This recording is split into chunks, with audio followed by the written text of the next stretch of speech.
Bonjour à tous, ravi de vous retrouver dans Smart Job. C'est le rendez-vous emploi de Bismart, émission quotidienne. Vous connaissez notre rendez-vous expertise, débat et analyse. Dans le cercle RH, on va s'intéresser à la santé mentale des collaborateurs post-Covid. Et puis, on annonce une deuxième vague. On fera le point avec des experts dans quelques instants. Working Progress, notre rubrique à la rencontre d'entreprises, de start-up qui inventent et qui innovent. Et puis, bien dans son job, on parlera de ce mot relance. Oui, parce que c'est un mot maintenant officiel. Il est intégré aux fonctions de Bruno Le Maire, le ministre de l'économie. Cela veut dire quoi? On en parlera dans quelques instants avec Benoît Serre. Mais d'abord, le JT présenté comme chaque jour par Cécilia Sévry. Bonjour Cécilia. Bonjour Arnaud. Dans son rapport 2020 publié hier, l'OCDE tire la sonnette d'alarme. Dans le scénario le plus optimiste, le taux de chômage atteindra 9,4% au quatrième trimestre 2020 dans l'ensemble des pays de l'OCDE. Un record qui dépasse tous les pics enregistrés depuis la Grande Dépression. Une situation bien plus grave que celle de 2008, notamment pour les femmes, les jeunes travailleurs et les travailleurs à faible revenu. En 2020, le nombre total d'heures travaillées s'est effondré 10 fois plus vite au cours des 3 premiers mois de cette crise qu'au cours des 3 premiers mois de la crise de 2008. En France, l'OCDE prévoit un taux de 12,3% de chômage fin 2020 et même 13,7% en cas de deuxième vague épidémique. Le nouveau Premier ministre promet 7,5 milliards d'euros de revalorisation pour le personnel hospitalier. Hier après-midi, Jean Castex ouvrait sa première séance de négociation. La fonction publique hospitalière se voit donc offrir 1,1 milliard supplémentaire de revalorisation. L'addition salariale se monte à ce stade à près de 8 milliards en ajoutant les sommes promises aux praticiens hospitaliers, internes et étudiants qui négocient séparément. À cela s'ajoutent les quelques 6 milliards qui pourraient aller au plan d'investissement pour l'hôpital. Enfin, la question de l'emploi fera dorénavant partie de ces négociations afin de relâcher la pression qui pèse sur les soignants. La banque HSBC France va supprimer 235 postes sur 678 dans la division de banque d'investissement, soit un tiers des effectifs, nous apprend l'AFP de sources syndicales. Selon Éric Poyer, membre du FO HSBC, la direction a présenté lundi aux représentants du personnel un plan de sauvetage de l'emploi. Ce plan comprend une partie de départ volontaire et une partie de licenciement économique. Le géant britannique HSBC avait annoncé en juin vouloir relancer le plan de restructuration prévoyant 35 000 suppressions d'emplois dans le monde, un plan suspendu pendant la pandémie du Covid-19. Un acheteur potentiel pour l'usine Smart en Moselle. Le groupe pétrochimique Ineos, contrôlé et présidé par Jim Ratcliffe, a annoncé mardi l'ouverture de discussions détaillées pour acheter le site de Mbach. Son objectif, y produire son futur 4x4 Grenadier, destiné à concurrencer le Defender de Land Rover. Une décision pourrait être prise dans les prochaines semaines. Pour rappel, vendredi dernier, le groupe Daimler annonçait la mise en vente du site emblématique de Mbach, un site qui devait accueillir la production de la Mercedes Made in France et électrique. La production de la Smart s'arrêtera quant à elle en 2024. 1500 emplois sont concernés. Dans son rapport 2020 publié... Non, j'ai terminé. Et ben voilà, c'est la fin de ce JT, c'est la surprise. Merci Cécilia. On se retrouve demain évidemment pour de nouvelles informations détaillées. Bien dans son job, vous connaissez notre rubrique avec Benoît Serre aujourd'hui. C'est un plaisir de vous accueillir Benoît. Bonjour. Vous êtes le vice-président de l'ANDRH, l'Association nationale des DRH, senior partner au Boston Consulting Group, qui est venu d'ailleurs sur notre plateau nous faire part de ses études. Avant de parler du mot relance, vous avez eu le mot relance et il est associé maintenant au titre du ministre de l'économie. On va essayer d'en savoir un peu plus, mais un petit mot, parce que Jean Castex, le Premier ministre, a fait ses premières déclarations médiatiques. Il y aura bien une relance, c'est le cas de le dire, du projet de réforme des retraites. Et déjà ça coince. Sur un plan RH, en fait, il y a pas mal de sujets qui coincent déjà. Parce que je vous rappelle que juste avant la crise, il y avait effectivement la réforme des retraites, on s'en souvient. Il y avait la réforme de l'assurance chômage, dont on se souvient quand même qu'elle n'avait pas été négociée, mais elle avait été imposée, puisque les organisations syndicales n'avaient pas voulu y souscrire. Donc ça aussi, elle est pendante. elle porte quand même un certain nombre de conséquences relativement importantes. Alors celle-ci, il a dit que, vu le contexte actuel, il n'est pas question de... Il y a une forme de logique, puisque effectivement, elle avait été conçue parce que le chômage baissait. Et ce que je viens d'entendre me fait penser que ça ne devrait pas être le cas dans les mois qui viennent. Non, sur le sujet des retraites, j'ai presque envie de faire un comparatif avec... Vous savez, dans les entreprises, on parle beaucoup de la raison d'être. Oui. Et donc je pense que c'est intéressant, et en tout cas, nous, c'est comme ça qu'on réfléchit. Quelle est la raison d'être de cette réforme ? Si vous prenez un peu l'histoire de ce qui s'est passé autour, il y a eu la réforme des retraites, les grèves, l'âge pivot, tout ce qui s'est passé, le déficit abyssal, il est de 30 milliards, c'est sorti vendredi. Oui, il s'est creusé un peu plus il encore. s'est creusé un peu plus, bon, très bien. Mais en parallèle, au moment de la crise Covid, quand on demandait au gouvernement quels étaient les choix stratégiques qu'il avait faits, les choix pas faits par Bruno Le Maire, quand même, le ministre désormais de la relance, c'était on préfère les emplois au déficit. C'est vrai. Donc c'est vrai que du coup, la raison d'être, l'argument déficit, il va falloir faire comprendre aux gens. Enfin, je précise que la Cour des comptes a quand même alerté dès hier. Attention, ne laissez pas glisser trop les déficits. Arnaud, ça fait 30 ans que la Cour des comptes le dit, pour la SNCF, pour la RATP, pour les régimes spéciaux. Donc, de toute façon, voilà, la Cour des comptes, elle ne peut pas dire autre chose. On est à 130% de déficit. C'est ça. On n'a jamais vu ça. Du PIB, Donc, la réforme des retraites, premier problème, les Français, à ce stade, ne comprenaient pas pourquoi il fallait la faire la dernière fois, mais alors là, ils ne comprennent pas du tout. Parce qu'on met 15 milliards sur l'écologie, on met 7 milliards sur l'hôpital, tout ça est très bien. Mais ils se demandent. Deuxième chose, ça c'est quand même un sacré problème, pour négocier une réforme des retraites, il faut des négociateurs. Ouais, il faut trouver... Or, les 5 organisations syndicales ont dit non, et même le MEDEF. Même le MEDEF, ouais.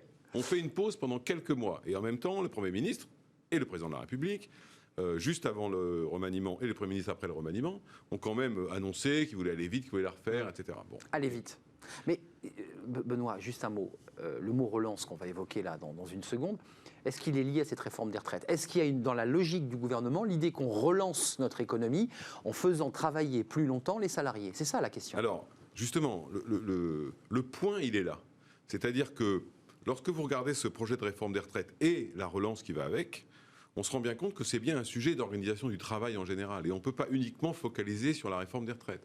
En demandant à des gens de travailler plus longtemps dans un environnement économique où lorsque vous perdez votre emploi à 56 ou 57 ans, votre capacité à en retrouver un est extrêmement faible. Voire nulle. Si vous y ajoutez la réforme de l'assurance chômage qui crée de la dégressivité, ça veut dire que quelqu'un qui perd son emploi va se retrouver dans une situation extrêmement difficile. Donc, qu'il faille travailler plus longtemps, pourquoi pas, mais c'est sans doute vrai. Mais on est un des pays qui travaille le moins longtemps. Voilà, mais pas uniquement pour compenser le sujet de la réforme des retraites. Le sujet, c'est le temps de travail en France. C'est l'organisation du travail en France. Donc ce sujet-là, il pourrait être adressé si on prend l'ensemble du système, et pas qu'une petite partie, en fait. La retraite, une des clés de cette relance. C'est en tout cas un argument gouvernemental. Et puis il y a un autre sujet, il y a le Haut Conseil à l'écologie qui dit attention, cette relance, puisqu'on rentre dans le vif du sujet, ne se fera pas sans l'accompagner des règles de la transition écologique. 146 mesures proposées par les citoyens, reprises par le président. Est-ce que celui qui parle au nom des DRH n'est pas en train de se gratter la tête, de se dire mais c'est la quadrature du cercle ? En fait, c'est un peu ce qu'on a évoqué pendant le débat du cercle RH vendredi dernier. C'est ça. Avec Carole Couvert et Christine en particulier. C'est-à-dire que, ok, une relance écologique, mais en quoi l'emploi, la santé des gens, parce qu'il faut travailler plus longtemps sur un plan santé personnelle, ne fait pas partie également d'une forme d'écologie. Donc il y a une sorte de logique. Puis le dernier point, la justification sur l'accélération de la réforme des retraites à ce stade, elle est extrêmement en raison du déficit abyssal que personne ne conteste. On attend avec intérêt les annonces de Bruno Le Maire, dont on sait que, comme d'habitude, parce que les États n'ont pas tellement d'autres solutions, ça va être des injections de milliards aussi. Donc les gens ne vont pas comprendre. Ils vont dire d'un côté, vous êtes capable de mettre 200, 300, 400 milliards pour relancer, et c'est très bien. Venu de l'Europe, Benoît Serbe, venu d'Europe aussi. Venu d'Europe. Et de l'autre, vous voulez absolument qu'il faille faire la réforme des retraites, la réforme à points. Je pense aussi qu'il y a une dimension un peu politique, elle est extrêmement symbolique en fait du mandat d'Emmanuel Macron. Emmanuel Macron a annoncé qu'il mettait en place un gouvernement de 600 jours. J'ai vu que c'est la déclaration de Gabriel Attal, nouveau porte-parole du gouvernement. De 600 jours, mais 600 jours pour ne pas rester durablement avec un taux de chômage à 11%. C'est ça qui est attendu. Et puis, ce qui m'inquiète un peu plus, et au nom de la NDRH, on le dit, c'est que ça va créer de la tension sociale, encore de la tension sociale, Les syndicats toujours menacent. de la tension sociale. C'est sûr, on a bien vu qu'avant la crise, que ça avait créé. Et Mais- donc, les entreprises, sincèrement, leur sujet aujourd'hui, c'est pour certaines survivre, pour d'autres revivre, pour des troisièmes essayer de se développer, maintenir des emplois, créer des emplois. On a des milliers de jeunes, 700 000 jeunes qui vont Ça, arriver en c'est le septembre, sujet on ne sait pas ce qu'on en fait. de la relance. Donc, je crois qu'aller rajouter de la tension sociale à la tension économique et à la tension écologique, la réforme des retraites, c'est quand même le meilleur outil pour mettre tout le monde dans la rue. Donc si je vous entends bien, ce n'est pas le bon moment pour Non. accélérer sur Non. ce sujet. Pour accélérer, en tout cas, il y a un gros travail à faire pour réexpliquer pourquoi. Alors, le Premier ministre a annoncé, le Président de la République l'avait confirmé, que le projet de réforme initial pouvait être transformé. Je crois qu'il est urgent de donner les guides de cette transformation avant de dire on va le faire vite et dans l'été. D'un mot, on connaît les paramètres, les leviers. Bruno Le Maire les a. Il a pas Augmentation des cotisations salariales ou augmentation des cotisations patronales ou, ce n'est pas l'option, privatisation de la retraite, c'est-à-dire on paye sa retraite, on la finance. Le MEDEF dit, nous, on peut pas augmenter les cotisations. Alors peut-être que l'erreur, mais ça c'est un vieux débat, l'erreur initiale de la réforme des retraites, c'est qu'on est parti du principe qu'il fallait opposer, vous savez, ce qu'on appelle la retraite par répartition et la retraite par capitalisation. Alors que comme toujours, le chemin, chiffon rouge. il est sans doute entre les deux. D'ailleurs, quand on augmente très fortement dans le projet de réforme les cotisations des cadres les mieux payés, ce qui peut se comprendre, en même temps, il faut leur donner la possibilité de se constituer une retraite par capitalisation. Absolument. Mais ça, en France, c'est un débat absolument impossible C'est à un avoir. chiffon rouge idéologique. Voilà, donc ça, c'est un sujet. Mais encore une fois, au nom de la NDRH et des DRH et des entreprises, d'une certaine manière, on dit attention, le chaudron est prêt à exploser. N'accélérez pas votre capacité à allumer des allumettes. Le message est passé. Benoît Serre, vice-président de l'Association nationale des DRH, vous allez revenir. On se voit vendredi, évidemment, pour le débat des experts. Vous êtes en train de vous demander si vous revenez.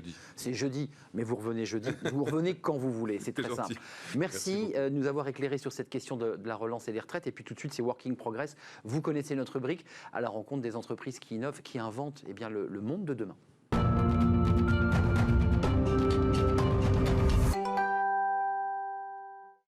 Working Progress, vous connaissez notre rubrique avec Jérémy Cléda. Bonjour Jérémy, cofondateur de Welcome to the Jungle. Chaque jour, un expert, un chef d'entreprise. Et alors là, aujourd'hui, on parle de la crise, parce qu'on est évidemment dedans, ou en tout cas le post-Covid, avec les secrets pour cultiver sa Dream Team. Ce n'est pas une équipe de basket dont vous nous parlez, c'est vraiment des managers.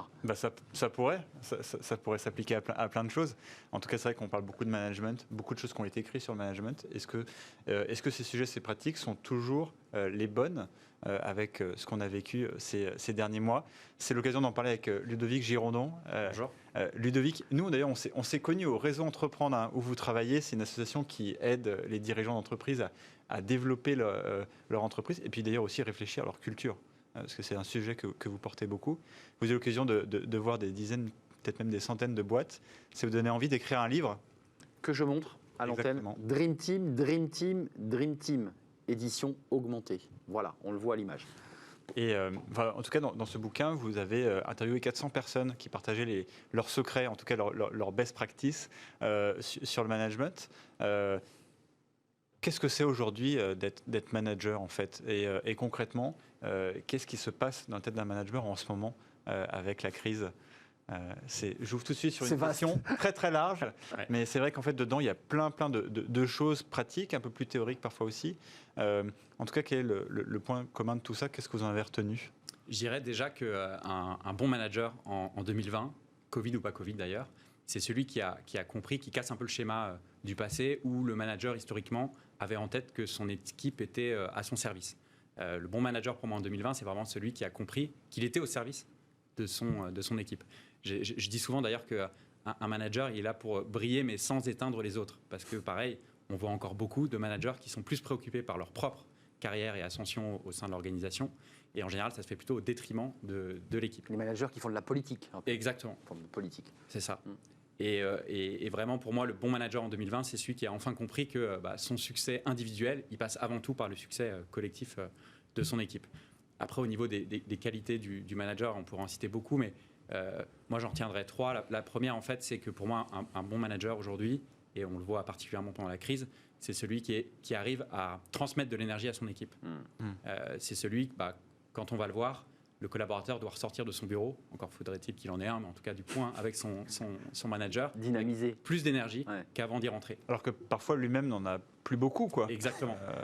Surtout en ce moment. Exactement. C'est pour ça, on pourra en parler peut-être tout à l'heure, mais qu'il faut vraiment prendre soin des managers. Parce que là, en ce moment, on parlait de première ligne avec le personnel soignant dans les hôpitaux, dans les entreprises. Il y a les DRH et puis il y a les managers intermédiaires sur le terrain opérationnel qui eux-mêmes ont les craintes qu'ils peuvent avoir vis-à-vis de la crise sanitaire, la crise économique, peut-être peur pour leur job. Et pour autant, ils ne doivent pas en oublier qu'ils sont là vraiment pour transmettre de l'optimisme, de l'espoir et de l'énergie à leurs collaborateurs. D'ailleurs, Arnaud en parlait, hein, le type c'est Dream Team, il est très présent d'ailleurs sur la couverture. Mais en fait, Dream, c'est aussi le nom d'une méthode que vous développez dans le livre. Du coup, c'est quoi la méthode Dream pour les managers? Ça consiste en quoi? En fait, en allant à la rencontre de ces centaines de managers, je me suis rendu compte que systématiquement, même si c'était dit souvent avec des mots différents, il y avait 5 grands éléments systématiquement à rassembler pour avoir un collaborateur pleinement engagé. Et du coup, évidemment, c'est un clin d'œil aussi au titre du livre. Je les ai rassemblés autour d'un mot, donc le mot dream, donc rêve en anglais, parce que les 5 lettres du mot dream, en fait, illustrent ces 5 éléments. Puisqu'il y a en fait le D de direction, comment est-ce que je donne du sens à mes équipes. Le R de reconnaissance, comment est-ce que je les valorise. Le E de environnement social, comment est-ce que j'arrive à créer du lien entre eux. Le A d'autonomie, comment est-ce que je les responsabilise au bon niveau. Et le M de montée en compétence, comment est-ce que je m'assure que mon collaborateur peut continuellement apprendre. Et ce qui est intéressant par rapport à la crise, ce que j'ai pu constater, c'est que en fait, les besoins fondamentaux là, que je viens d'évoquer pour les collaborateurs, en fait, pendant la crise, c'était exactement les mêmes. La seule vraie différence, c'est qu'ils étaient complètement exacerbés. Et ils continuent à être, parce qu'on voit qu'on continue à travailler sur un mode d'organisation encore hybride, avec une vision assez trouble des perspectives pas encore économiques. très défini, ouais. Exactement. Mais excusez-moi, le manager, si je lis votre livre, il est aussi beaucoup dans l'altruisme, l'humanité, la façon dont on peut parler d'autre chose que du travail pour finalement emmener le collaborateur là où il a envie de l'emmener. Il y a pas mal de psychologie dans tout ça. Parfois, ça parle peu de travail. Et ça, ouais, c'est ça. C'est une forme de... On contourne la difficulté pour essayer de trouver un compromis, une manière d'avancer ensemble. C'est un accompagnement, moi je le vois comme ça. Jérémy, tu parlais tout à l'heure de Réseau Entreprendre. Finalement, ce qu'on fait chez Réseau Entreprendre auprès des entrepreneurs, le manager, il doit aussi l'appliquer vis-à-vis de ses collaborateurs. Il a une vraie responsabilité vis-à-vis de son collaborateur. Il est là vraiment pour l'accompagner, vraiment. Et c'est là ce qui est compliqué. Et c'est ce qui distingue, selon moi, vraiment la race des seniors des managers. C'est vraiment ceux qui arrivent à ultra personnaliser leur approche et ne pas projeter leur propre moteur ou frein. Donc s'adapter aux personnalités de chacun. Exactement. Après, ça ne veut pas dire que le manager doit être le psy de son collaborateur. Mais oui, c'est là où c'est compliqué. Il faut pas... Elle est très ténue. Elle est très ténue. Ouais. Mais prendre en compte les émotions, avoir des émotions sur le travail. Le lieu de travail, c'est un lieu de vie, avant tout. Donc, il faut évidemment le prendre en compte. Ouais. Et justement, on parlait d'émotions, c'est sûrement quelque chose qui est exacerbé ces derniers mois. Vous avez sorti une version du livre actualisée de la situation actuelle. Qu'est-ce qui a changé par rapport à ce que vous aviez écrit au début? Quelles sont les pratiques qui maintenant en fait, ressortent comme étant vraiment fondamentales? Alors bon, évidemment, le management à distance, maintenant, j'enfonce une porte ouverte en disant que le télétravail va devenir un acquis social dans beaucoup d'entreprises en France, et donc le manager doit s'adapter. Mais ce que je disais tout à l'heure, c'est que pour moi, en fait, en réinterrogeant les managers, il n'y a pas de 6e ou 7e besoin qui sont nés chez les collaborateurs. Ce sont exactement les mêmes, mais ils sont puissance 10, 50 ou 100. Et on parle de management plus horizontal et de moins de verticalité. Ça, vous le ressentez? Les managers doivent aussi modifier la manière dont ils contrôlent. Ils sont plus sur l'objectif et moins sur le contrôle? Oui, tout à fait. Alors ça, c'est difficile parce qu'en fait, on se rend compte aussi qu'avec la distance, les travers des managers sont aussi exacerbés, malheureusement. Et typiquement, le micro-manager, c'est pas parce qu'il voit plus son équipe et qu'il n'est pas sur leur dos physiquement qu'il ne continue pas à être dans le contrôle. Il trouve d'autres moyens de le faire. Des calls, des visios, des mails à n'importe quelle heure du jour et de la nuit. Tout ouais, ça, ça, je trouve que c'est une grosse erreur qui est souvent partagée en ce moment, c'est de dire que le télétravail, ça permet à ceux qui sont dans le contrôle de se libérer de ça. Et en fait, c'est pire. Parce qu'on trouve toujours un moyen ça génère des angoisses chez le manager, en fait. Exactement. Et du coup, il se raccroche à d'autres choses qui sont encore plus violentes pour le collaborateur, qui en plus chez lui, la frontière entre la vie pro et le perso, et voilà, donc les horaires sont moins respectés, on a moins de rythme. Et quand on se reçoit un mail à 23h de son manager ou un message sur la messagerie interne, c'est encore plus violent presque qu'un manager qui vient nous poser une question directement sur l'open space. Et ce que je trouve intéressant aussi, c'est que je trouve que le télétravail, c'est pas du tout la baguette magique qui vient effacer tous les problèmes qu'on a sur l'open space. Vraiment, pour moi, c'est les travers qu'on a sur l'open space en télétravail, ils sont exacerbés. Et c'est pour ça que je parlerai de management augmenté, pour les managers pour s'adapter à la situation actuelle. C'est-à-dire que les besoins fondamentaux sont les mêmes, mais ils sont exacerbés. Et donc, il faut y faire encore plus attention que d'habitude. Si je prends l'exemple, par exemple, du D de direction, le sens, on l'a vu pendant la période, pendant le confinement, il y a des millions de Français qui se sont posé la question, mais qu'est-ce que je fous à me lever chaque matin pour aller bosser? C'est quoi le sens de mon job? Et donc, en fait, pour moi, les managers doivent encore plus que d'habitude réexposer les collaborateurs en fait, au sens de leur boulot, la grande mission de l'entreprise, à quel grand projet finalement est-ce qu'ils participent, resituer aussi l'équipe dans tout ça, l'équipe, comment est-ce qu'elle impacte positivement le reste de l'organisation. Dernière question peut-être. Oui, j'avais une question sur le métier en lui-même. On voit qu'il y a beaucoup de gens qui font ce métier, qui sont en difficulté en ce moment avec ce qui se passe. Et je reprenais une étude qu'avait fait Segos en 2018, où le constat c'est sans appel, c'est que les jeunes, ils sont plus intéressés par ce métier de manager. Ils y voient peu d'attrait, et d'ailleurs plus que de l'attrait, ils voient que des complications. Et est-ce que là, en ce moment, on va réussir à de nouveau attirer les gens vers ce métier, leur donner envie de le faire, parce qu'à la fin, on se retrouve avec personne qui voudra manager une équipe. Ouais, comment résoudre ça? C'est un vrai sujet. On a, je dirais, un vrai problème dans notre équation managériale, en tout cas la française, parce qu'on a d'un côté des collaborateurs qui ne sont pas satisfaits, il y en a 70% qui disent non satisfaits par leur manager, et d'un autre côté, on a des managers qui ne sont pas bien dans leur peau, pas bien dans leur basket, qui sont en souffrance, qui se sentent seuls. Donc on a clairement un problème. Et je pense que l'une des raisons d'ailleurs pour lesquelles on a ce problème, je pense, c'est qu'en fait, on fait évoluer les mauvaises personnes sur ces postes de management. On ne se pose pas suffisamment de questions, quel est le sens, pourquoi. Parce que c'est un outil de promotion, quoi. Exactement. C'est pour prendre quelques dizaines quelques cas supplémentaires en termes d'euros. C'est ça, financièrement.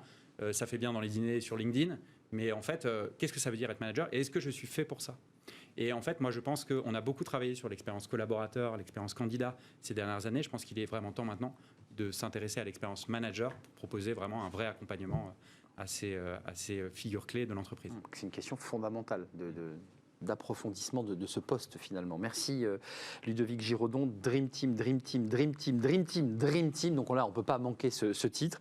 Édition augmentée, c'était écrit à travers finalement tout votre travail d'investigation et de rencontre. Merci d'être venu sur le plateau de Welcome to the Jungle, précisément de Working Progress. Merci à vous. Merci. On se retrouve, on reste ensemble évidemment Jérémy. Travailler demain à la rencontre d'une start-up cette fois-ci. À tout de suite. Travailler demain avec Jérémy Cléda, Welcome to the Jungle. Avec qui êtes-vous venu aujourd'hui? Le patron d'une start-up, hein, c'est bien ça, Jérémy? Oui, exactement, parce qu'on a beaucoup parlé de management, de pratiques qui changent, et on s'est dit, est-ce qu'on ne pourrait pas parler de ça dans le concret, en fait, comment véritablement on change les choses depuis ces derniers mois. Donc, on va faire ça avec Pierre Hébrard. Bonjour. Pierre, vous avez fondé PriceMove.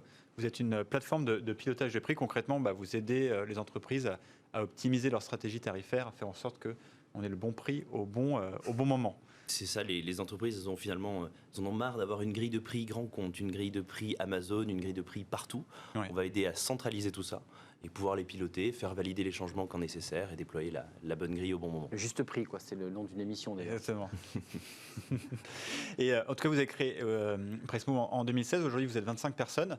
Et du coup, on imagine que là, les derniers mois, vous avez dû énormément réfléchir. D'ailleurs, vous le partagez récemment sur votre organisation, sur votre culture d'entreprise et du coup, sur évidemment vos sujets de management. Exactement. Est-ce que vous pourriez un peu nous raconter tout ça?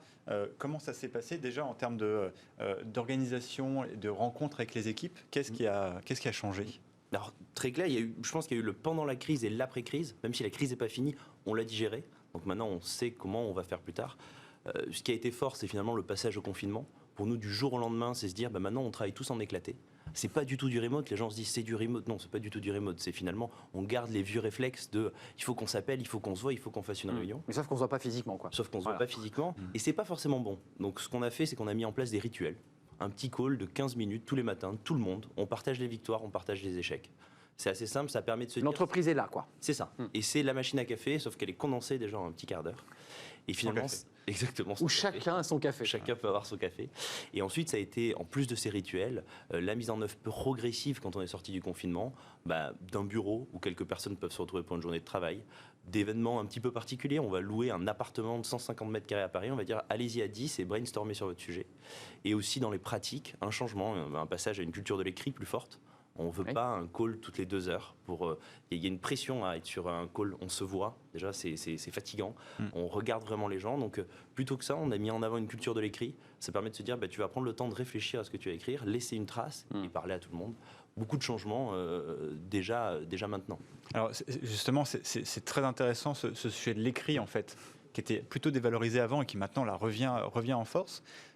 Comment on fait pour le faire comprendre aux équipes et les amener à écrire plus et qu'est-ce qui a été un peu plébiscité par les équipes justement pour communiquer? Je pense que précédemment, alors, on utilise tous des messageries internes. Il y avait Slack. On s'est rendu compte que l'immédiateté, c'était bien, mais la trace n'était pas forcément là, on ne prenait pas le temps d'écrire. Donc les équipes, au début, ont été très Slack, call, et il y a une fatigue qui arrive là-dedans. Et donc finalement, ça a été de se dire, tiens, on va prendre le temps d'écrire en amont d'un meeting ce dont on veut parler, le partager la veille peut-être. C'est une demi-heure, le meeting sera plus court d'une demi-heure, mais les gens sont plus préparés. Quelqu'un va prendre des minutes et des notes sur le meeting. Il n'y a pas de déperdition parce que tout a été déjà, bien sûr. On garde plus d'informations et ce qui était très important, c'est de faire en sorte que ces écrits soient partagés avec tout le monde. Nous, on a une grosse culture de la transparence et à part peut-être quelques meetings financiers, la plupart des meetings, leur compte-rendu est partagé de tout le monde. Donc je n'ai pas forcément besoin d'être au meeting si j'ai rien d'intelligent à dire et je me dis c'est pas forcément pour moi. Par contre, je pourrais lire le compte-rendu et rebondir dessus. Ça nous a vraiment fait grandir en tant qu'équipe.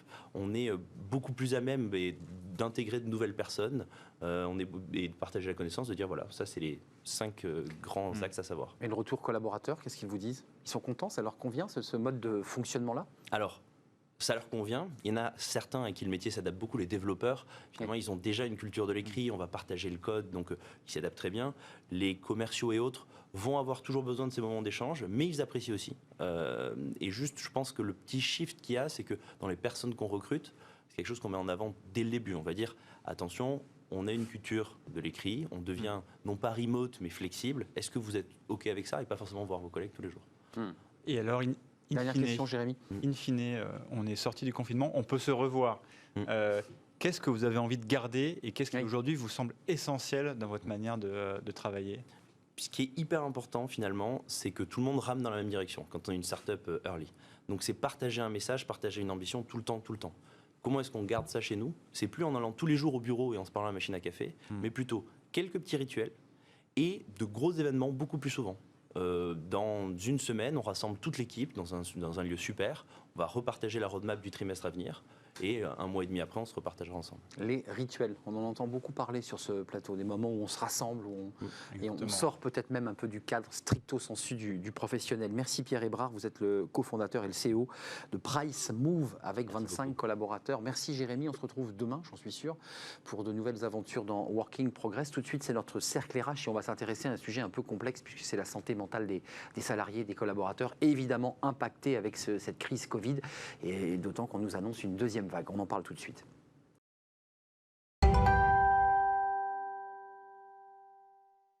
Le cercle RH, ravi de vous retrouver, c'est notre rendez-vous quotidien de débat. On va parler de la santé mentale, des risques psychologiques post-Covid sur les salariés, les collaborateurs et puis aussi les proches. D'ailleurs, l'environnement est évidemment impacté. Ce sont des séquelles hors du commun puisque c'est une situation historique que nous avons vécue. On va en parler avec mes invités. Alors, c'est une angoisse post-Covid et on nous dit depuis quelques jours qu'une deuxième vague arriverait, ce qui génère évidemment une angoisse supplémentaire pour ceux qui se remettaient à peine de cette situation, qui vont devoir peut-être revivre de nouvelles angoisses. 3 invités pour nous éclairer sur cette question. C'est un débat de santé publique, puis c'est un débat juridique aussi. Docteur Philippe Guibert, merci d'avoir répondu à notre invitation. Vous êtes directeur régional chez International SOS, organisation comme son nom l'indique internationale, 92 pays, créée à Singapour en 1985. Alors vous avez des problématiques évidemment d'urgence, de pauvreté. On va s'intéresser évidemment aux questions ici en France et en Europe. Et vous avez sorti une étude passionnante. On parlera avec vous de Wuhan parce que vous étiez dès le début de cette crise Covid engagé à SOS International parce qu'il y avait une clinique à Wuhan et que vous avez contribué au rapatriement sanitaire de nos expatriés. On va en parler avec vous dans quelques instants. Christophe Nguyen, merci d'être là, psychologue du travail et des organisations, président du cabinet Empreinte Humaine, dont le pitch est bien-être, bien vivre, bien faire. On en parlera parce que, évidemment, cette santé mentale elle impacte la productivité des salariés et des collaborateurs. Vous faites de la prévention et de l'accompagnement. Et puis avec nous, Sabrina Kamel, bonsoir, bonjour. Non, on ne dit pas bonsoir, il est 14h. Vous êtes avocate au barreau de Paris, spécialiste en droit du travail. Que dit la jurisprudence, que dit le droit en matière de santé mentale? Parce que j'imagine que des collaborateurs vont se retourner vers leur employeur. D'abord, docteur Philippe Guibert, un mot pour revenir à l'origine de cette crise. Tout est parti de la Chine, d'une ville qui s'appelle Wuhan, et SOS International était au cœur de cette crise parce que vous aviez une clinique, vous avez toujours une clinique, et vous avez accompagné, exfiltré nos expatriés pour les faire revenir en France. Là aussi, c'était déjà le début du premier choc psychologique pour ces Français. Un choc incroyable, en effet, pour cette communauté française de Wuhan, présente en conséquence depuis de nombreuses années et pour lesquelles on a cette responsabilité chez International SOS de gérer leur santé.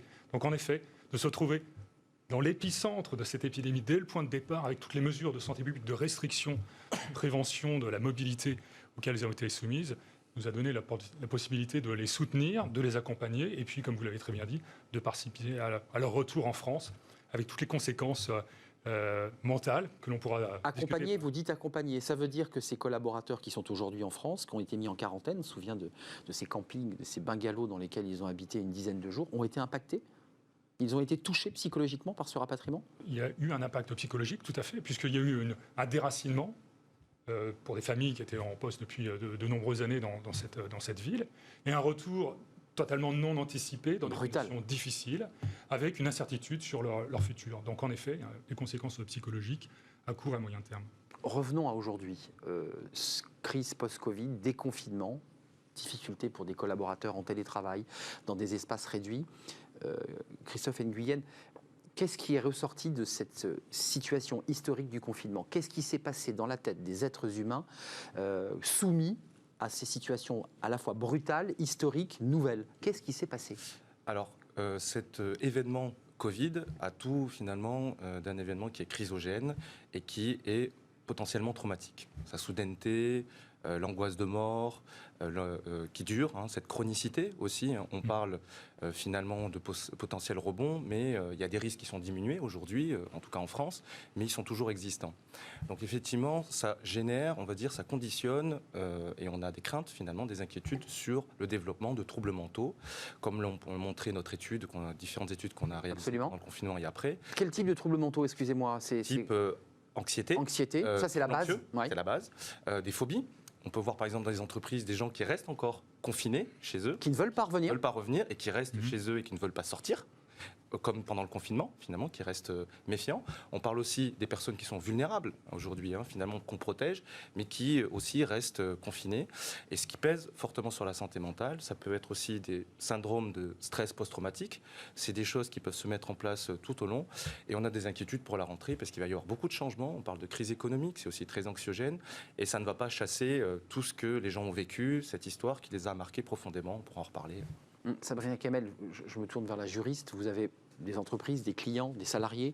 Qu'est-ce qu'ils vous disent et qu'est-ce qu'ils réclament? Parce que là, on parle des symptômes qui sont la conséquence du Covid, mais là, vous avez des clients, non pas des patients, qui vous disent, moi j'ai été malade, je n'arrive plus à travailler. Qu'est-ce que vous leur dites? Oui, en réalité, en fait, on a vu dans les entreprises, si vous voulez, une problématique qui n'était pas apparue avant. Les employeurs, les salariés se sont rejoints sur un même terrain, ce qui est rare en pratique. Le terrain de cette nécessité en fait de protéger la sécurité et la santé de tous. Ce qui est une obligation. Hein. Ce qui est une obligation, bien sûr, tant de la part de l'employeur que de la part du salarié. Et on l'oublie, mais il y a aussi le salarié est aussi responsable de sa sécurité et de celle de ses collègues.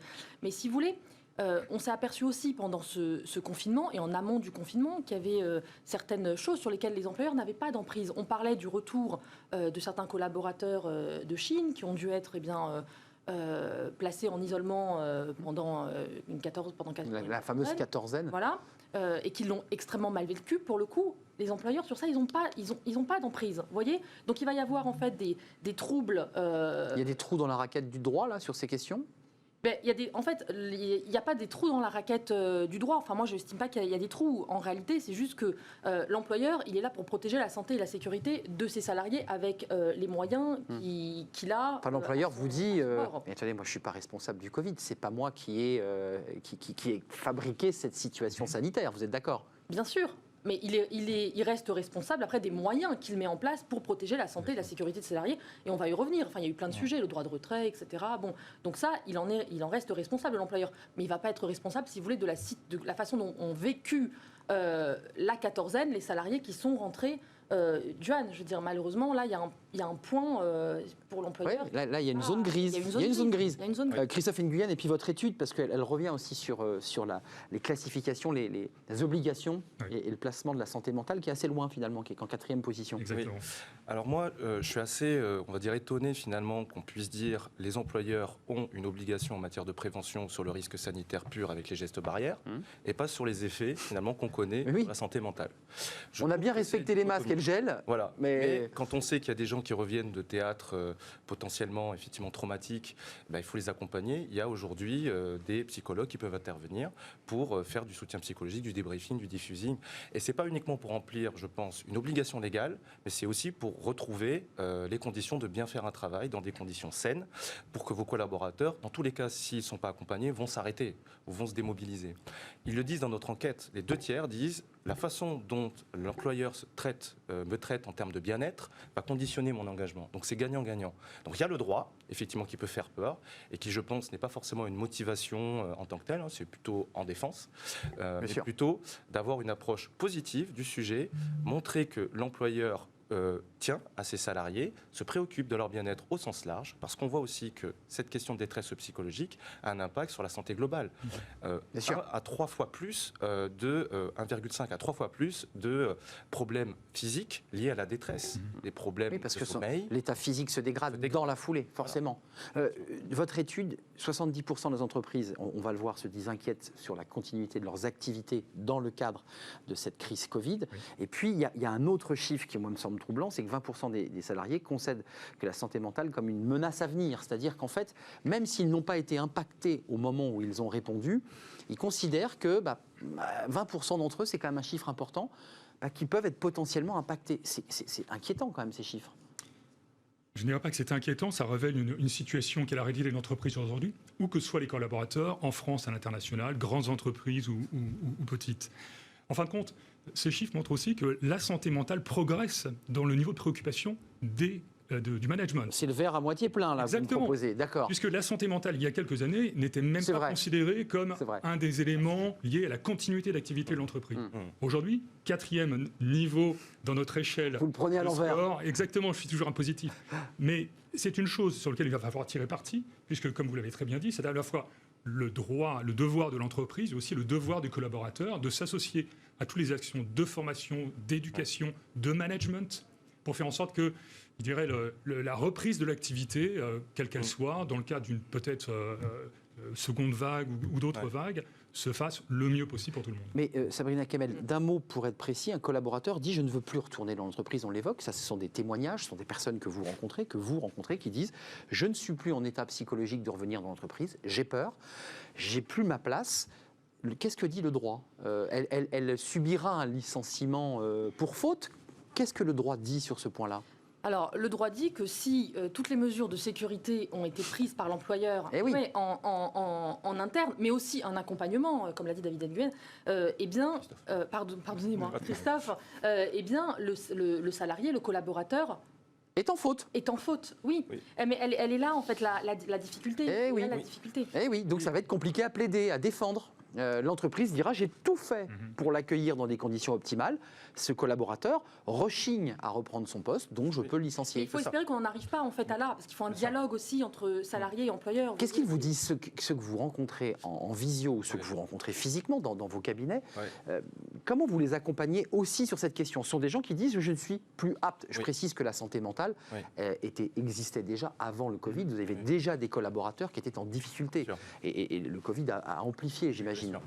En fait, pendant ces 2 mois de confinement qui ont concerné tous les salariés français, il y a eu une période particulière où tout le monde était dans le même bateau. Il y a une solidarité qui s'est créée, on l'a vu, reconnue. Et je pense que face à cette crise-là, on est passé à une phase de déconfinement et il y a des gens effectivement qui sont en trouble, donc malades, Et là, il faut les accompagner via médicalement. Ça, c'est très important. Soigner, suivi psychiatriquement. Voilà. Et qu'ils fassent des démarches aussi et que l'employeur n'a pas à le soigner psychiatriquement, mais accompagner, que ce soit bien pris en charge en tant que tel. Donc Ensuite, ça, c'est la sécurité sociale, pour le dire un peu abruptement, qui prend en charge c'est ça. les soins du... Ensuite, c'est sur la partie, j'ai envie de dire, une plus grande majorité, de plus grande partie de gens qui, on va dire, ont vécu une crise de sens aussi personnelle pendant cette période, en télétravail, se sont questionnés sur la valeur de leur travail, du sens de ce qu'ils faisaient. J'ai vu 30% de gens considèrent qu'ils ont un bullshit job aujourd'hui.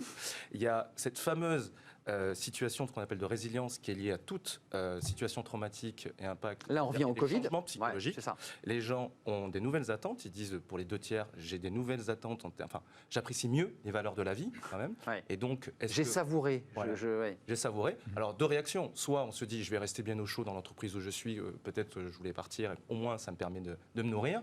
Mais il y en a beaucoup aussi qui se questionnent. Ils renversent la table, en fait. Voilà. C'est ça. Mais que sur la partie du retour, par exemple, et là, c'est des signaux faibles, et je pense auxquels les entreprises doivent être attentives.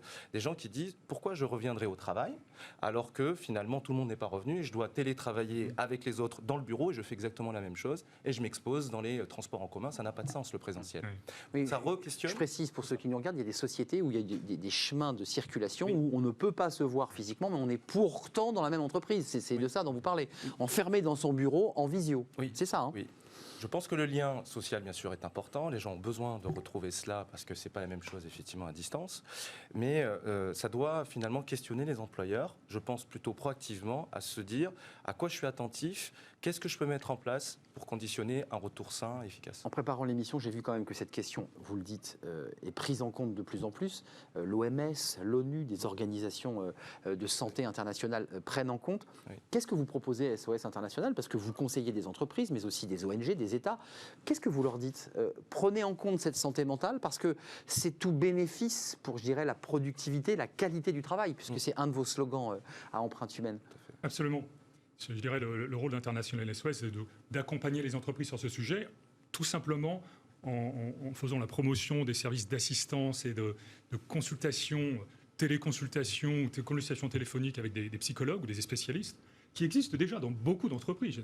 Beaucoup d'entreprises françaises ont accès aujourd'hui, donnent accès aujourd'hui à leurs collaborateurs à ces lignes téléphoniques où, anonymement, ils peuvent, je dirais, s'épancher et avoir une relation de confiance avec une personne qui... Mais ça repart dans les mains, parce que dans les 10 propositions que vous faites, il y a quand même le lien avec le médecin du travail. C'est une des propositions. Exactement. Excusez-moi, on peut s'épancher une demi-heure, puis ça ne sert à rien, parce que finalement, vous avez écouté, vous raccrochez, et puis bon, le problème est le même, quoi.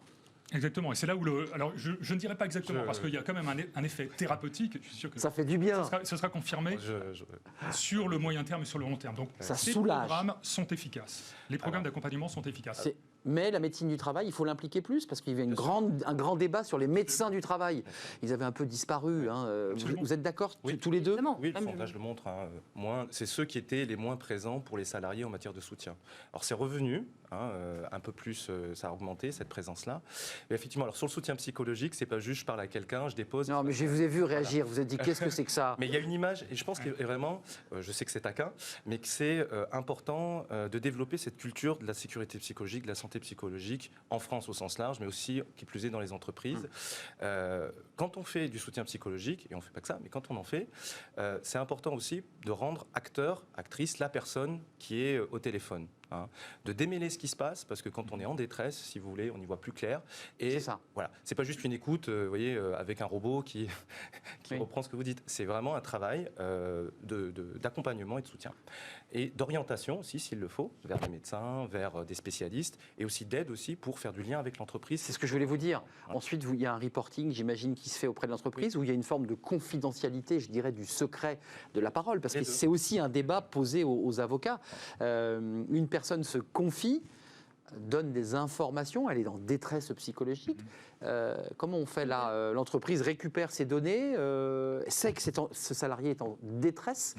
C'est difficile. Ça va aussi dépendre de la qualité de la personne à laquelle on se confie, en réalité. Vous voyez, quand on se confie à un médecin du travail, c'est confidentiel. Là, c'est secret de l'entretien. Bien sûr, c'est couvert. Le médecin du travail, il est là, par contre, pour alerter le chef d'entreprise sur les difficultés qu'il peut y avoir avec ce salarié. Et le salarié, dans certains cas, va dire au médecin du travail, ça je vous autorise à le dire, mais ça par contre, non, vous n'en faites pas état. Et ça crée aussi des difficultés, puisqu'on s'aperçoit qu'en fait, il y a des situations de harcèlement moral ou même de cyberharcèlement, on en a parlé avant l'émission, qui sont apparues pendant ce confinement. Oui, parce qu'on passait beaucoup par les mails. Bien sûr, trop en fait. Ouais, des mails à n'importe quelle heure de la nuit. Des comportements qui ont été exacerbés en réalité. Vous voyez, des managers qui n'ont jamais... On en parlait il y a quelques minutes. Évidemment, des managers qui n'ont jamais été considérés comme des harceleurs, et puis qui du jour au lendemain... Eux, dans une angoisse existentielle aussi d'ailleurs. Voilà, exactement, ont voulu, comme ils n'ont pas leurs équipes sous la main, ont placé des Zooms ou des Teams, enfin bref, on a vu surgir toutes sortes de visioconférences, et puis chaque heure, moi j'ai des clients qui m'ont dit voilà...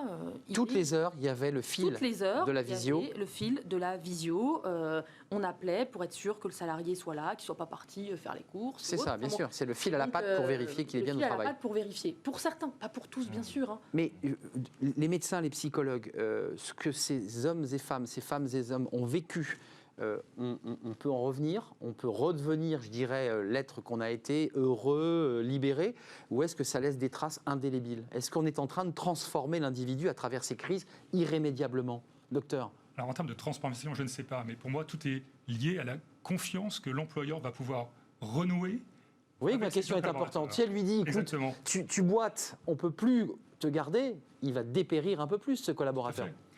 La question de la confiance réciproque employeur-employé est au cœur de la problématique du coronavirus. C'est-à-dire reprendre l'activité, revenir au travail, avoir des horaires à peu près acceptables, voyager, reprendre des positions d'expatriation à l'international. Tout ceci dépend de la perception que l'employeur va avoir de son employeur en disant « vous faites tout pour protéger ma santé ». Ils sont repartis d'ailleurs, les collaborateurs à Wuhan, ou ils sont toujours restés en France? Il y a une volonté de les faire revenir sur les sites de production? Certains collaborateurs sont revenus. Sont repartis déjà à Wuhan, effectivement. Je rajouterai par rapport à ça, moi je pense qu'effectivement il y a des transformations qui sont à l'œuvre et on ne va pas revenir sur les vieilles habitudes, en tout cas d'un point de vue individuel, d'un point de vue salarié. Par contre, on voit des retours en arrière des entreprises et je pense que ça peut créer des décalages importants entre les nouvelles attentes des salariés vis-à-vis de leur santé au travail, et y compris de leur santé psychologique au travail. On le voit, ils réclament, et c'est des facteurs de résilience, de bien-être, des relations respectueuses, plus respectueuses qu'avant peut-être. Donc je pense que ils sont plus exigeants, oui, bien sûr. La notion de harcèlement va ressortir comme étant encore plus forte aujourd'hui, déjà qu'elle a été hyper présente pour différentes raisons. Je pense qu'elle va être encore plus forte. La notion d'égalité, on le voit au sein de l'entreprise. Les notions de responsabilité sociale, de créativité dans ce que je fais, ça ne va pas disparaître demain, au contraire. Et donc il y a l'effet loupe du Covid. Il y a l'effet loupe et qui va continuer. Et ça, c'est normal parce que c'est en lien avec Mais je dirais les maladies que vous avez détectées, c'est des maladies dont on peut s'en sortir, ou alors grâce à cette résilience, voilà. ce mot. Face à un trauma, il faut finalement s'adapter, s'ajuster. Et c'est pas fini. Donc on va avoir encore des choses qui vont durer. Si ça dure 1 an et demi encore, effectivement, on va avoir des changements encore plus profonds. Juste d'un mot, parce qu'il nous reste peu de temps, malheureusement, c'est passionnant. La deuxième vague, celle qu'on attend, que ce soit du côté des juristes, des avocats, que ce soit du côté des praticiens, vous la craignez, cette deuxième vague, qu'on nous annonce et qui nous angoisse? Bien sûr. Et je pense qu'il y aura un vrai enjeu. Alors on a entendu qu'ils allaient confiner, s'il allait y avoir une deuxième vague, plutôt certaines populations, notamment les personnes vulnérables. Et je pense que, comme pour la crise sanitaire Covid, on a appris, je pense que sur la partie psychologique, il faudra aussi apprendre et être vigilant et accompagner. Situation unique et nouvelle. Bien sûr, oui. Mais on l'a vécu, on peut finalement être attentif et ce n'est pas juste des lignes d'écoute. Philippe Guibert, cette deuxième vague, parce qu'il faut vous y préparer, vous qui êtes des acteurs. À la différence près que cette deuxième vague, si jamais elle survient, ne nous prendra pas par surprise. Oui. Et donc, en effet, toutes les mesures, ou en tout cas toutes les mesures conséquences de ce qu'on a observé, en particulier santé mentale, doivent faire partie des plans de préparation de réponse des entreprises en disant oui, nos employés... Qui progressent, vous le disiez, ça c'est important. C'est-à-dire qu'on a intégré probablement les vertus de la crise. L'avocate que vous êtes, on change la loi ou vous dites au début on change rien? Est-ce qu'il y a encore des choses à améliorer? Non, je pense qu'en fait ce confinement, cette crise a révélé la nécessité du droit à la déconnexion en fait. Vous voyez, de s'assurer que le droit à la déconnexion est respecté. Qui est dans la loi, faut le préciser. Qui est dans la loi et qui est très compliqué en fait au quotidien, en pratique, parce que tout le monde a un rôle à jouer et le salarié y compris. Mais là, s'il y a une deuxième vague, la deuxième vague, les entreprises en ont peur pour 2 raisons. Oui, santé, sécurité, bien sûr, de leurs salariés, mais aussi, c'est pas l'objet du débat d'aujourd'hui, mais sur le terrain économique. Là, on se pose déjà des questions. Évidemment. Comment on va faire? Est-ce qu'on va s'en sortir, etc., etc. Après, je pense que sur le terrain de la santé mentale des salariés, on a appris Vous avez bon les an, outils. mal an. Vous avez les Bon an, outils. mal an. Ouais. Non, il manque certains outils. Mais bon an, mal an, le télétravail est rentré, si vous voulez, dans les mœurs. Voilà, on s'est Par la force aperçu des choses. Par la force des choses, mais on s'est aussi aperçu que les salariés pouvaient être productifs. Parce qu'il y a quand même. Oui, c'est le résultat d'études, ça. Ils ont bien travaillé en télétravail. Ils ont bien travaillé, peut-être Ouais. parfois Voilà. trop, d'ailleurs, Ouais. en Mais est-ce que c'est télétravail. durable Et en surmenage. Voilà, Exactement c'est-à-dire ça. quand on commence à 8h et on finit à 20h, soir, week-end compris, pendant 1 mois, 2 mois, ça va, mais si Mais c'est pas pendant une 6 mois, vie. 1 an, c'est pas possible. Tout à fait. Pas pendant Il faut une vie. apprendre à télétravailler. Il faut apprendre Donc à il faut de la télétravailler. régulation dans ce nouveau mode de travail. Nouvelle posture C'est ça. de management, nouvelle posture aussi vis-à-vis de son travail. Les gens, par exemple, qui disaient, moi, en On télétravail, vit une révolution. on vit une révolution et avec le télétravail, j'ai plus ce sas de décompression quand j'allais au bureau. Mais bien finalement.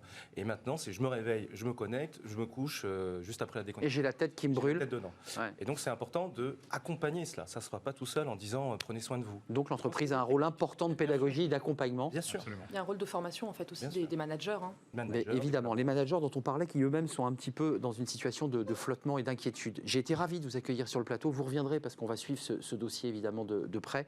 Merci à Philippe Guibert, vous êtes le directeur régional chez International SOS, qui est une organisation internationale dans 92 pays. Merci à Christophe Nguyen, psychologue du travail, président du cabinet Empreinte Humaine. Et puis merci à Sabrina Kemel. Alors, vous êtes avocate au barreau de Paris, spécialiste en droit du travail. Je pense que je l'ai bien dit. Merci de nous avoir suivis. C'est la fin bientôt de notre émission parce qu'on termine, vous le savez, par Fenêtre sur l'emploi. Et on fait évidemment chaque jour un focus sur les chiffres d'emploi côté recruteur, côté chef d'entreprise. On en parle dans une seconde. Fenêtre sur l'emploi, c'est tout de suite avec Thierry Bismuth. Bonjour Thierry. Bonjour. Ravi de vous revoir. Vous êtes le fondateur du réseau Odyssée RH. Oui. Alors d'habitude, vous nous parlez de chiffres, de conseils pratiques, mais aujourd'hui, vous avez dit non. Et vous allez nous parler alors d'un point troublant. Vous nous dites, pour l'imager, il faut que la relation de couple entre l'entreprise et le salarié soit revue, un peu comme dans un couple finalement, et qu'il faut re-signer un nouveau contrat, non pas de mariage, mais de travail. Tout à fait, mais c'est très beau de faire le parallèle. Effectivement, si je devais le résumer, je dirais Delphine n'aura plus droit à son café désormais le matin, et c'est une autre façon de dire qu'il faut re-signer des contrats de travail. Alors, je vais vous raconter une petite histoire. Delphine, elle est mariée à Ludovic depuis 15 ans, et ils s'aiment d'un amour fou. Ils ont leurs habitudes. Ludovic, il se lève le matin, et il fait le café, parce que Delphine, elle adore se lever avec Il l'odeur est du sympa, café. bah, bien sûr. Elle adore se lever avec l'odeur. Et puis, pendant qu'il s'habille, Delphine, elle va préparer la petite Louise, et c'est lui qui va le matin déposer Louise à l'école. Et puis, le mardi soir, Delphine, elle sort avec ses copines, elle va au restaurant, et lui, à son tour, Ludovic, le jeudi, il va au tennis avec ses copains. Alors, tout va pour le mieux dans le meilleur des mondes, sauf que Ludovic tombe malade. Et un sacré virus, ça dure 2 mois, il s'en sort, et quand il s'en sort, il a totalement changé, Ludovic. Le matin, il n'arrive plus à se lever. Et du coup, Delphine, elle doit s'asseoir sur son café. Et puis, c'est compliqué pour lui de déposer maintenant la petite Louise, et Delphine, elle va arriver en retard, mais elle va devoir la déposer elle-même. Et le tennis du jeudi, c'est terminé. Maintenant, Ludovic, il adore le foot.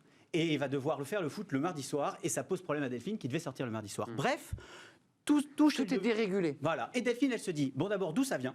D'autre part, est-ce que ça va durer ? Et enfin, est-ce que je suis prête à accepter ça ? On comprend où vous voulez nous emmener. Ben oui, vous avez bien compris que Ludovic, c'est à la fois le mari de Delphine, mais aussi son entreprise. Et que c'est la même chose pour l'entreprise de Delphine. Ça fait 15 ans qu'elle file le parfait amour avec sa boîte, Delphine.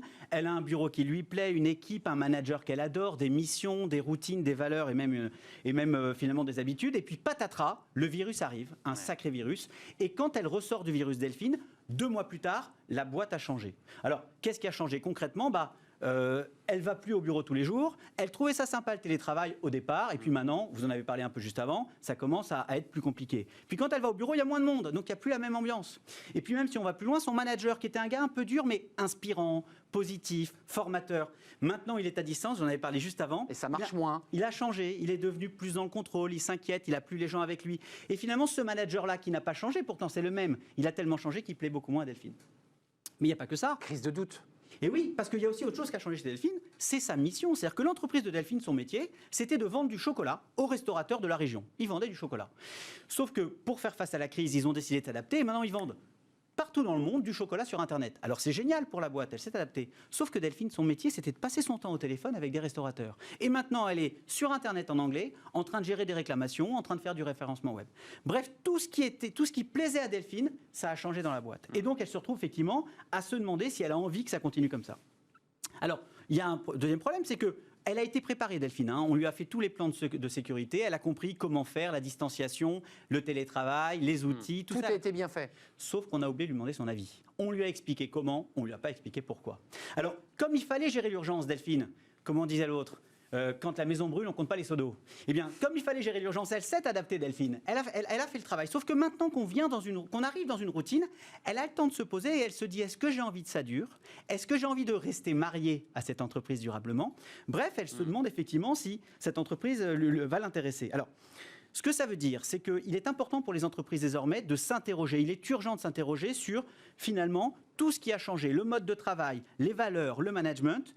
Et finalement, c'est toute l'essence du contrat de travail qu'ils avaient avec chaque collaborateur qui a changé. Qu'il faut repenser, finalement.